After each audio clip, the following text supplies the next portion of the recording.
En cette ère, Dieu fera en sorte que tous pratiquent sa vérité, que tous vivent sa parole et l'aiment sincèrement. La parole de Dieu est la base de leur vie. Tous ont un cœur qui craint Dieu. Au nom du Père et du Fils et du Saint-Esprit. Amen. La grâce de Jésus notre Seigneur, l'amour de Dieu le Père et la communion de l'Esprit Saint soient toujours avec vous, bien-aimés frères et sœurs en Christ. Amis croyants qui nous suivez sur cette plateforme de notre émission La parole de Dieu dans l'aujourd'hui de notre vie. Émission que vous propose quotidiennement Cédicom Thiès. Je vous salue fraternellement et vous souhaite la paix.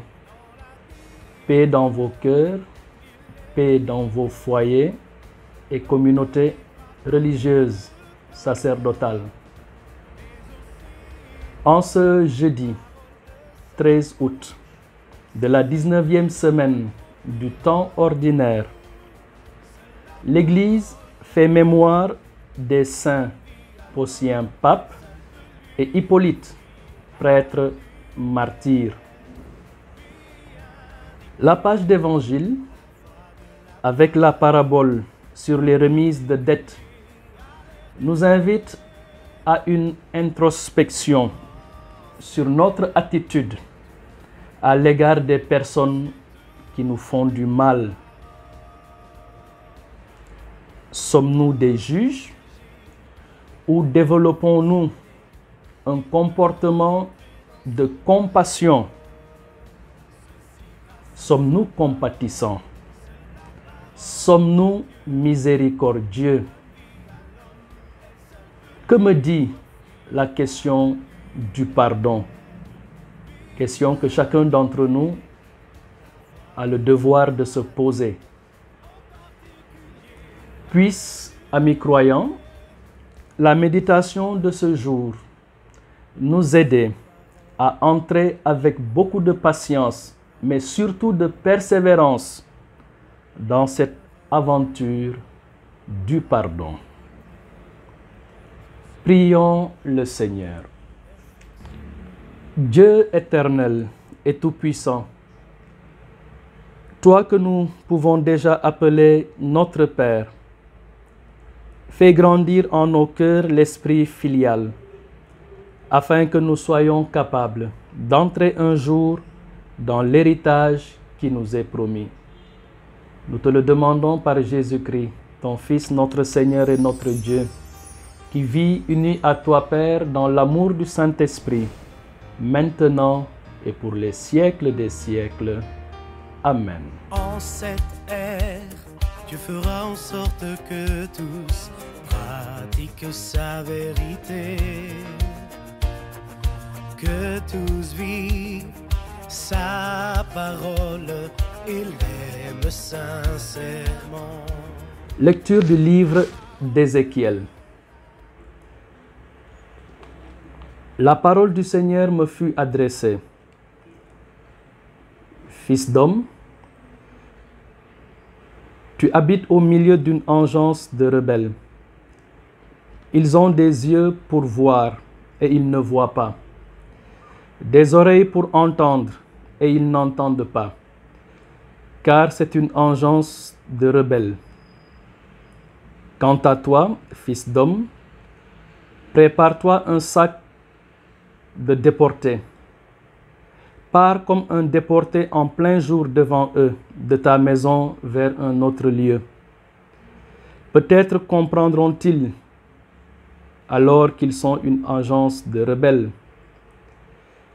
Tu sortiras ton sac comme un sac de déportés en plein jour devant eux. Toi-même tu sortiras le soir devant eux, comme s'en vont les déportés.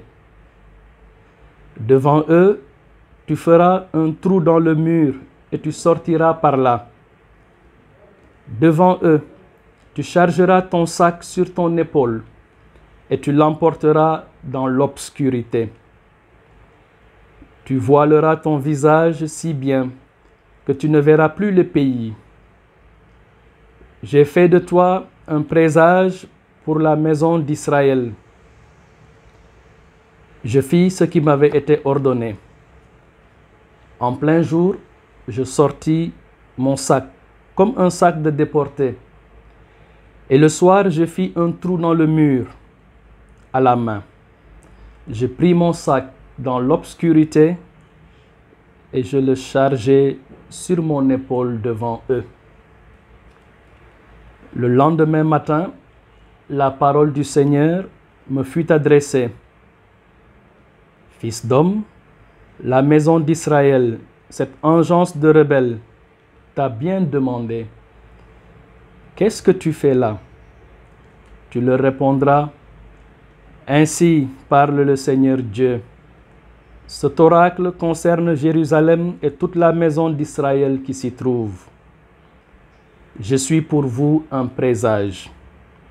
Ce que j'ai fait, c'est cela même qui vous sera fait. Vous partirez en déportation, en captivité. Et le prince qui est au milieu de vous chargera son sac sur son épaule. Et il sortira dans l'obscurité. On percera le mur pour le faire sortir. Il voilera son visage si bien qu'il ne verra plus le pays. Parole du Seigneur Tout-Puissant. En cette ère, Dieu fera en sorte que tous pratiquent sa vérité. N'oublions jamais les leçons du Seigneur. Nos pères ont tenté le Dieu très haut. Ils refusaient d'observer ses lois. Ils déviaient comme leur père. Ils désertaient, trahissaient comme un arc infidèle. Leur haut lieu le provoquait. Leurs idoles excitaient sa jalousie. Dieu a entendu et s'est emporté. Il écartera tout à fait Israël. Il laissa capturer sa gloire et sa puissance par des mains ennemies. Il livra son peuple à l'épée. Contre son héritage, il s'emporta. Dieu donne vie à l'homme, elle seule peut lui offrir la lumière. Le Seigneur soit avec vous. Évangile de Jésus-Christ selon saint Matthieu. Gloire à toi, Seigneur.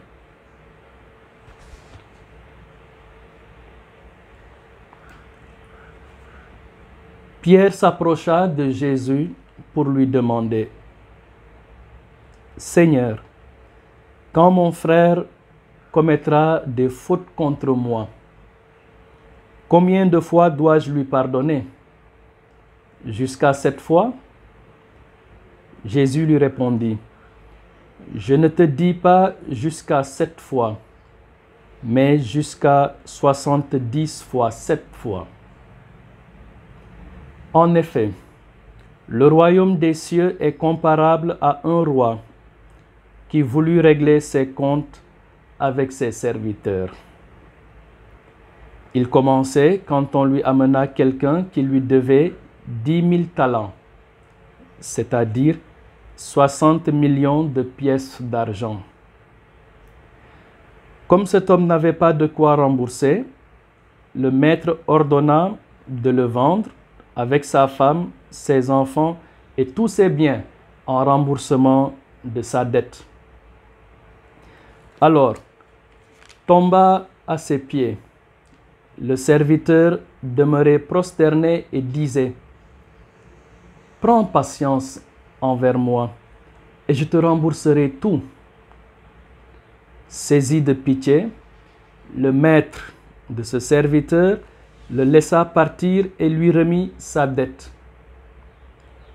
Mais en sortant, le serviteur trouva un de ses compagnons qui lui devait 100 pièces d'argent.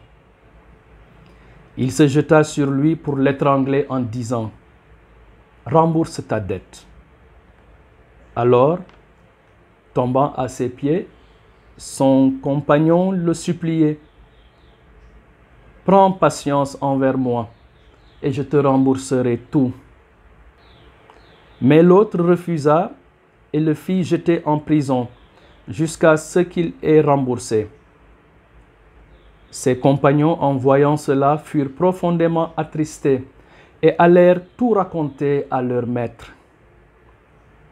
Alors, celui-ci le fit appeler et lui dit « Serviteur mauvais, je t'avais remis toute cette dette parce que tu m'avais supplié. Ne devais-tu pas à ton tour avoir pitié de ton compagnon, comme moi-même j'avais eu pitié de toi ?» Dans sa colère, son maître le livra au bourreau jusqu'à ce qu'il eût tout remboursé. C'est ainsi que mon Père du ciel vous traitera si chacun de vous ne pardonne pas à son frère de tout son cœur. Jésus acheva ainsi son discours, puis il s'éloigna de la Galilée et se rendit en Judée au-delà du Jourdain. Acclamons la parole de Dieu. En cette ère, Dieu fera en sorte que tous pratiquent sa vérité. Frères et sœurs en Christ, amis croyants qui nous suivez, permettez-moi d'introduire cette méditation par cette réflexion d'Origène qui dit « Jésus nous a révélé que le Père souffre une passion d'amour pour l'homme. » Où voudrais-je en venir? Je veux simplement dire qu'à travers Jésus, l'homme apprend qu'il est aimé. Aimé jusqu'à l'extrême du don. Par-delà le don, le pardon. Non pas cette fois, comme l'envisageait Pierre dans la page d'évangile que nous venons d'entendre, mais jusqu'à 70 fois, 7 fois, dit Jésus. Cela veut dire toujours. Il n'y a pas de limite au pardon. Et un ami prêtre disait lors d'une récollection qui abordait le thème du pardon qu'il faut toujours faire à l'autre le don, offrir le pardon. Par-delà le don, pardon. Aujourd'hui, frères et sœurs, nous sommes tous appelés au pardon. Pardonner, oui. Pardonner du fond du cœur, plus encore. Du fond du cœur. Cette précision est de taille, reconnaissons-le.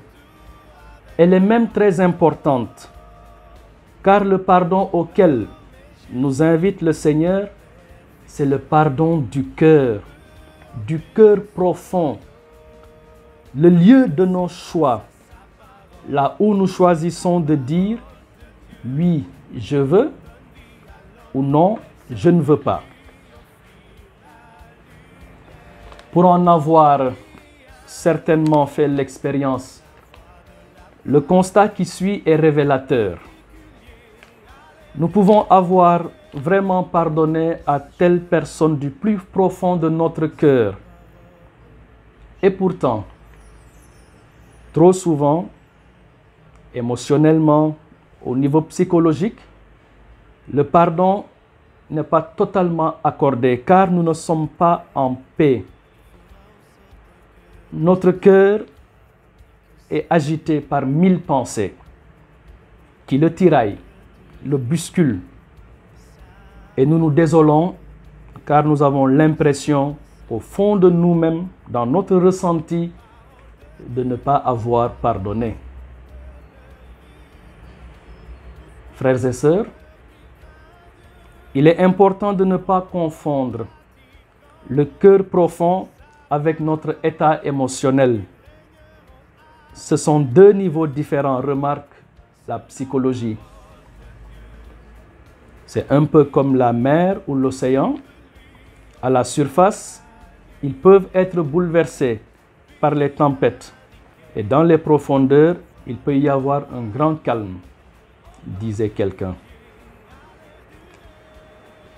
À travers la parabole de la page d'évangile que nous venons d'entendre, Jésus nous assure que le pardon de Dieu nous est toujours donné 70 fois, 7 fois, donné à l'infini.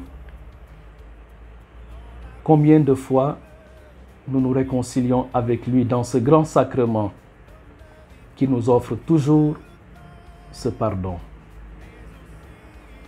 Notre Dieu est un Dieu aux entrailles de miséricorde. Et comme le dit Saint Bernard, il n'est pas dénué de compassion, puisque rien ne lui est plus inhérent que d'avoir toujours pitié et de pardonner. Et le pape François de le dire autrement, le Seigneur ne se lasse jamais de pardonner, jamais.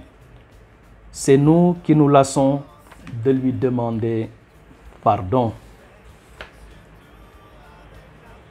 Amis croyants, une question importante que chacun doit se poser à la fin de cette méditation est celle-ci. Est-ce que mon cœur est toujours ouvert au pardon? Moi qui parle, vous qui m'écoutez, est-ce que nos cœurs sont toujours ouverts au pardon? C'est-à-dire à ne pas enfermer l'autre dans le mal qu'il a pu nous faire. Je pense aussi que derrière tout conflit relationnel, il y a un pardon qui n'arrive pas à se donner ou qui se donne de façon incomplète. Regardons nos relations avec nos amis, nos proches. C'est pourquoi le pardon mutuel est très probablement la condition sine qua non de la paix dans notre vie, dans nos communautés, dans nos familles et même surtout dans les couples, dans notre monde. Un romancier du nom de François Cheng a écrit « Pardonnez, je le cite, je crois bien que c'est la seule arme que nous possédions. C'est notre seule arme contre l'absurde. Chacun de nous a vécu des choses terribles.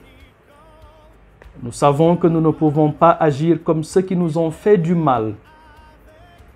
Avec le pardon, nous savons que nous pouvons rompre l'enchaînement des haines et des vengeances. » Fin de citation.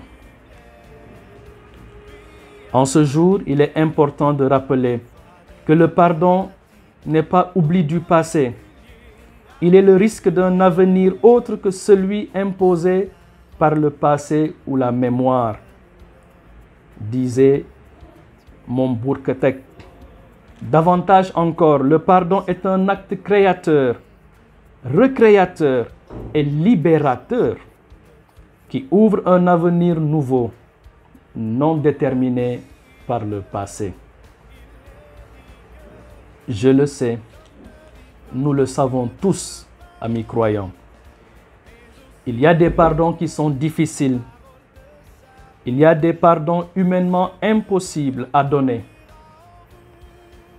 Pardonner, c'est un don à demander. En effet, le pardon est l'œuvre même de Dieu. La grâce peut toujours davantage s'exprimer en saint. C'est pourquoi je ne peux pardonner que si je donne mon cœur à Jésus, Lui qui, avant de mourir, a prié le Père de pardonner à ses bourreaux. Rappelons-nous ces paroles. Père, pardonne-leur. Ils ne savent pas ce qu'ils font. Pour finir, frères et sœurs, que chacun fasse mienne cette prière. Seigneur Jésus, tu le sais, moi je suis incapable de pardonner comme toi. Mais toi, tu es pardon. Je te donne mon cœur et mon corps. Donne-moi la force de pardonner à celui ou celle qui m'a fait du mal. Je te demande profondément de les bénir. Amen. Prions le Seigneur. Que cette méditation de ta parole, Seigneur, en ce jour, soit notre force et nous délivre de la haine, de la vengeance et nous enracine dans ton pardon. Par Jésus-Christ, notre Seigneur et notre Dieu, qui règne avec toi et le Saint-Esprit pour les siècles des siècles. Amen. Chers amis, frères et sœurs, fidèles du Christ, amis croyants, chers internautes, merci de nous avoir suivis en ce jour. Que le Seigneur, source de tout pardon, nous enracine dans sa miséricorde. Que nous soyons miséricordieux comme lui. Le Seigneur soit avec vous et que Dieu Tout-Puissant vous bénisse, le Père, le Fils et le Saint-Esprit. Amen. Allez et demeurez dans la paix du Christ. Leur vie, tous ont un cœur qui craint Dieu, en pratiquant sa parole, ils régneront avec Dieu. C'est la parole